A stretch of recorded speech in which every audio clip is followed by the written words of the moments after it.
அண்ணே வணக்கம். வாங்க என்ன கதை? நேத்து டவுன்ல கண்டேன். உங்களுக்கு வெலங்கல கூப்பிட்டேன். ஒரு பிள்ளையோட போயிட்டுருந்தீங்க. பிஸியா இருந்தீங்க போல. கண்டீங்களோ எப்ப? நேத்தா? காலையிலயா? ஆ காலையில அந்த பஸ்ஸ மிஸ் பண்ணிட்டாங்கன்னா, டவுன்ல விட சொன்னாங்க. அதான் விட்டுட்டு வந்தேன். அதான் வேற ஒண்ணும் இல்ல. அப்படியாண்ணே? அப்ப டெய்லி இதே தான் சோஷியல் சர்வீஸா பண்ணிக்கிட்டு இருக்கீங்க. இப்போ டெய்லி வீட்லருந்து ஹெல்மெட்லாம் கொண்டு வந்து இப்படி சோஷியல் சர்வீஸ் பண்றது தான் வேல போல. ஏன் தம்பி எதுவும் பிரச்சனையா? இல்லண்ணே ஒரு நாள் கண்டா பரவால்ல. இப்ப இந்த ரோட்ல தானே போறேன்னா. இப்ப அடிக்கடி உங்கள காண்கிறேன் இந்த ரோட்ல. யாரோடையாவது பிள்ளையோட போயிட்டுருக்கீங்க. இல்ல தெரிஞ்சவன் தானே. ரோட்ல காங்கும்போது எப்படி கூட்டு போகாம இருக்கல தானே. அதுதான் வேற ஒன்றும் இல்லை. அது ஒன்றும் நீங்கள் தப்பாக யோசிக்காதீங்க. அப்படியாண்ணே? தெரிஞ்சவங்கள அக்கா இருக்கும்போதும் இதே தெரிஞ்சவங்கள கூட்டு போயிருக்கலாமே. அக்கா வெளிநாட்டு அனுப்பிட்டு இப்போ அந்த தெரிஞ்சவங்கள கூட்டு போறீங்கன்றது கொஞ்சம் யோசிக்க வேண்டிய விஷயம் தானே நானே. அக்கா உள்ளேயே இது அவ்வளோ பெரிய விஷயம் இல்லை தம்பி. அதே போய்ட்டு அக்காட்டையும் சொல்லிடுறாங்க. பிரச்சனை ஆகிருக்கு தானே.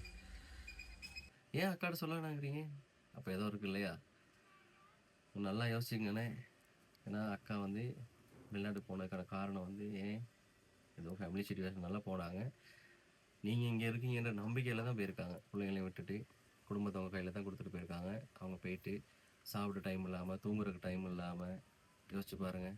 அங்கே எவ்வளோ கஷ்டப்பட்டு வேலை செஞ்சு அந்த காசை அப்படியே எடுத்து உங்களுக்கு அனுப்புகிறாங்க. அந்த காசை இங்கே அனுப்பும்போது கிடைக்கிற சந்தோஷம் மட்டும் தான் அவங்களுக்கு. மற்றபடி நீங்கள் வந்து ஃபேமிலியை நல்லா பார்த்துக்கிட்டிங்கன்னா ரொம்ப சந்தோஷமாக இருப்பாங்களா.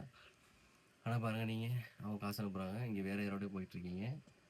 இது சரியில்லைண்ணே. ஓகே தம்பி, நான் இனிமேல் பார்த்துக்கிறேன் இப்படி நடக்காமல். ஓகே கைஸ், போன வீடியோவில் பார்த்தீங்கன்னா நாம் எப்படி ஃபாரின், அதாவது ஒய்ஃப் வந்து ஃபாரின் போயிட்டு அங்கேருந்து அவங்க வேறு யாருக்கோ காசு அனுப்புகிறாங்க அப்படி பார்த்தோம். அதே இந்த வீடியோவில் பாருங்கள், ஒய்ஃப் ஃபாரின் போயிட்டு அவங்க என்ன செய்கிறாங்க, கஷ்டப்பட்டு தன்னோட குடும்பத்துக்கு தன்னுடைய ஹஸ்பண்டுக்கே காசு அனுப்புகிறாங்க.